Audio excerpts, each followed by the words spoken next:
Hi everyone. In my previous video, we talked about theistic mutualism. So to give a brief recap, this position sees that God is someone who enters into a give and take relationship with his creatures. And as such, it comes into conflict with his attributes of immutability, aseity, impassibility, and eternity. Today, however, we are going to be looking at divine simplicity. In a nutshell, that means that God is not made up of parts. And we can see that divine simplicity is affirmed by the various Protestant confessions. From the Dutch Reform, their Belgian confession, they say that God is a simple spiritual being. From the Anglican 39 Articles, it says that God is without parts. Likewise, with the Presbyterian's Westminster Confession and the 1689 Particular Baptist Confession, they too agree that God is without parts. And we also want to take note that the confessional Lutherans do hold on to this doctrine as well. Now, quoting from James Dolezal, he mentions that Louis Berkhoff observed, in recent works on theology, the simplicity of God is seldom mentioned. Many theologians positively deny it, either because it is regarded as a purely metaphysical abstraction, which means that it's too abstract, not relevant, there's no basis for this speculation at all, or because in their estimation it conflicts with the doctrine of the Trinity. Now we need to note that Berkhoff has observed this more than 80 years ago, and his observation is still true today. Dolezal goes on to mention, for most Christians, even for those whose ecclesiastical confession contain the doctrine, divine simplicity is perhaps completely unheard of. It may even sound strange to say that God is simple. We are inclined to say the opposite, that God is complex. And I'm sure that most of us can resonate with this. Uh, most of us that came from churches that holds on to these confessions, the Reformed confessions, Anglican or Lutheran, very likely that we never heard our pastors teach us what is divine simplicity. And how can we say that God is simple?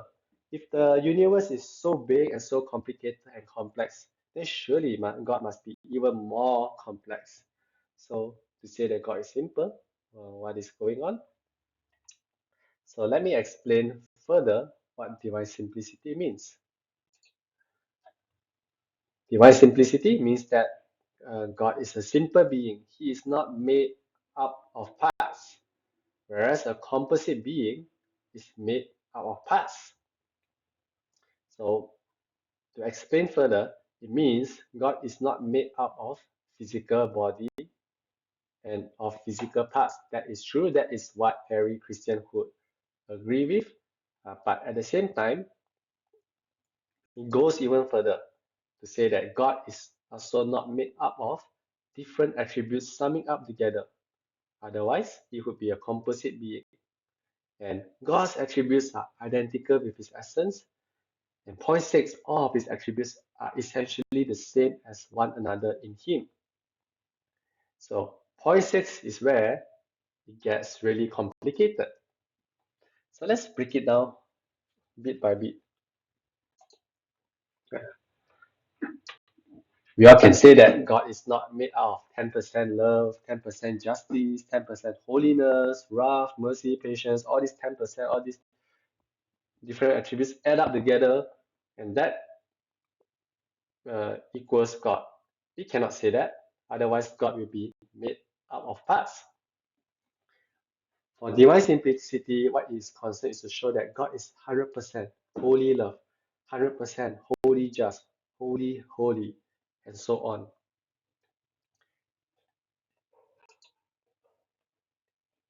And we can go on to say that all of God's attributes are essentially the same as one another, and we can use mathematics simultaneous equation to prove it. Right? From the Bible, we can see that God is love, God is just, God is wise, and God is jealous. So if God is perfectly love, God is perfectly just, perfectly wise, and perfectly jealous, and so on and so on. So that means love must be the same as just, God's justice must be the same as God's wisdom, and God's wisdom must be the same as God's jealousy. And that is what it means that all of God's attributes are essentially the same as one another in Him. And at the same time, His attributes are identical in God's being, because on the yellow side of things here is representing uh, the God's being in itself. So if God's being is identical with His attributes, right? So we can say that they are identical. These attributes are identical with His being. Okay, and notice that the attributes they are identical with God's being, and so we located all of them in the attributes in the being of God. We don't determine them by the number of persons. What this means is that God's attributes are predicated on the quantity of His being or nature, rather than being predicated on the quantities of Him as three persons. Otherwise, if you lead to either each of the person of the Trinity possesses one third of each attribute, that could be partialism, or each person possesses their own distinct attributes. Hence, there are three quantities of each attributes, like three loves, three mercies, three glories, three powers. And the logical implication of this is that there are three beings, which will logically lead to tritheism. So we want to avoid this, right? Avoid dividing God into parts, either dividing or multiplying. So therefore, the Father, the Son, and the Spirit share in the same divine essence and attributes. And we need to note that there's only one will, one intellect, one consciousness, and one divine mind, shared by all three persons. Uh, Likewise, there's only one glory, one power, one wisdom, one holiness, one love, one mercy, shared by all three persons. The Father possesses each attributes 100%.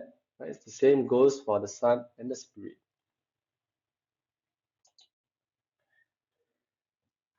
This also means that the same love the Father has for the Son is the same love the Son has for the Father.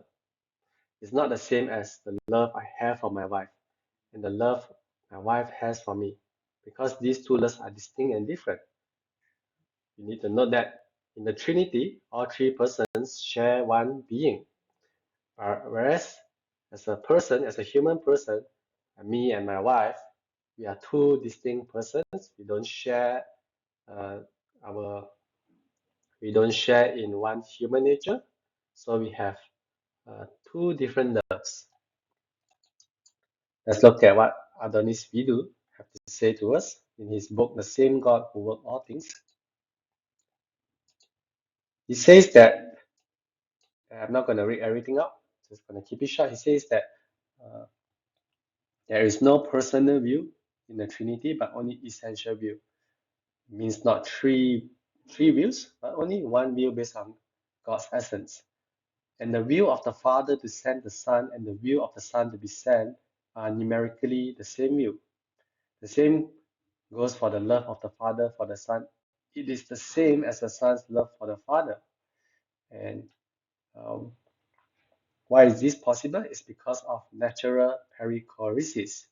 In other words, it's the idea of the full mutual indwelling of the three persons in the one being of God. Since all three persons are fully God and the whole God is in each of the three mutually contain one another. So based on this, it does not mean that each of them, the three persons, have a separate view, a separate knowledge, and a separate love. Okay? Only one view, one knowledge, and one love shared by the triune persons. To give an analogy, this is not a perfect analogy to illustrate divine simplicity, because only God is simple, but everything else in this universe is made out of composites. Now let's pretend that light is simple also. On the left side, you see that the light, right, has always been the same. and it's a full spectrum of light contain all range of colors. But when it passes through a green color glass, we can see a different attribute of this light. We see a green ray coming out. So how does this illustrate divine simplicity? So likewise, on the left side, God is always the same. But from our side, from our perspective in history, right, depending on the circumstances in history, we see a different attribute of God. So it's not that God has changed himself because God is always the same, but we, from our perspective, it looks like God has already changed. Uh, and that's in the economy. We see God's economical works in history. But God in himself, right, in his immanent being, he has never changed. He has always been the same. So what that means is that from God's immanent side within himself, all of his attributes are identical to one another. But from the perspective of time and how God reveals himself through a specific circumstance, we get to see the many sides of him. Thus, from our side, we see how his attributes differ from one another.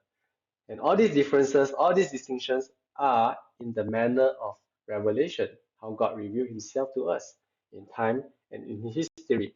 But this is not in the manner of his immanent being. So when we say divine simplicity, all of God's attributes are the same with one another, we are actually looking at God's immanent being side. Another analogy is to uh, use the coin analogy. I believe this comes from Herman Baring.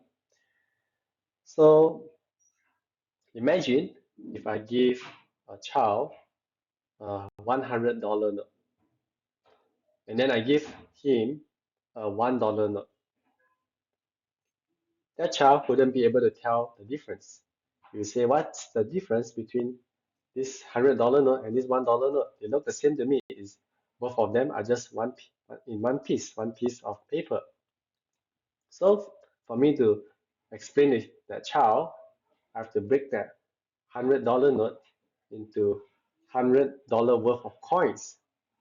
And I break that $1 note into $1 worth of coins, and then the child will be able to see how that $100 note is, the worth and the value is so different from the $1 coin.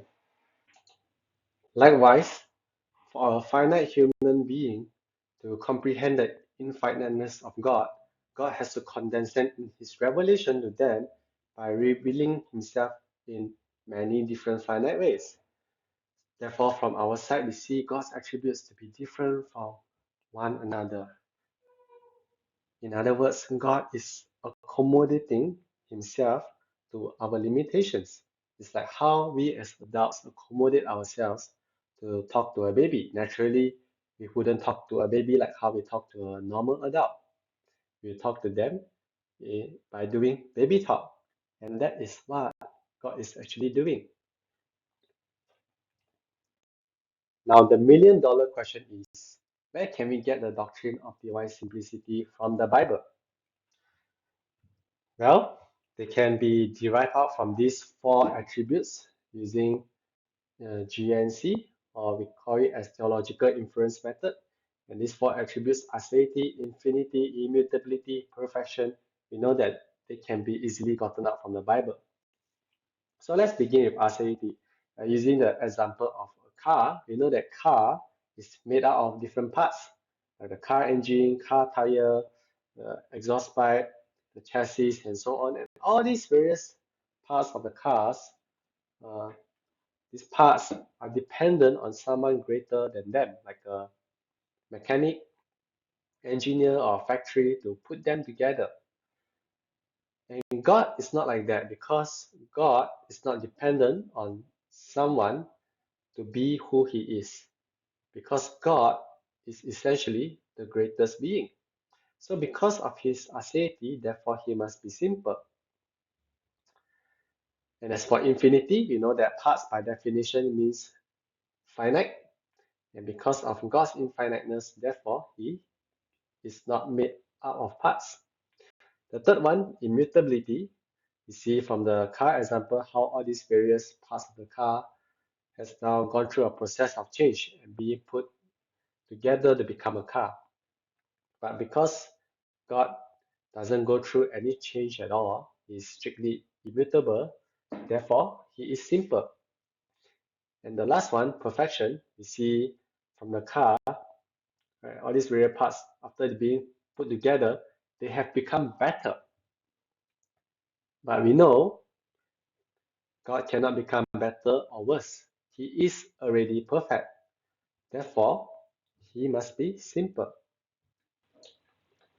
Do also note that the doctrines of aseity and immutability do affect our doctrine of predestination as well, specifically the doctrine of unconditional election. If we hold on to conditional election, which I don't think is correct, and that doctrine of conditional election teaches that how God chose His people is dependent on how His people will respond in the future. And God foresees someone in the future will accept the gospel, and therefore God conditionally elects them as such. And conditional election will then take away the aseity of God, and it makes him also takes away his immutability because he has gone through a change. Whenever God responds, that implies mutability.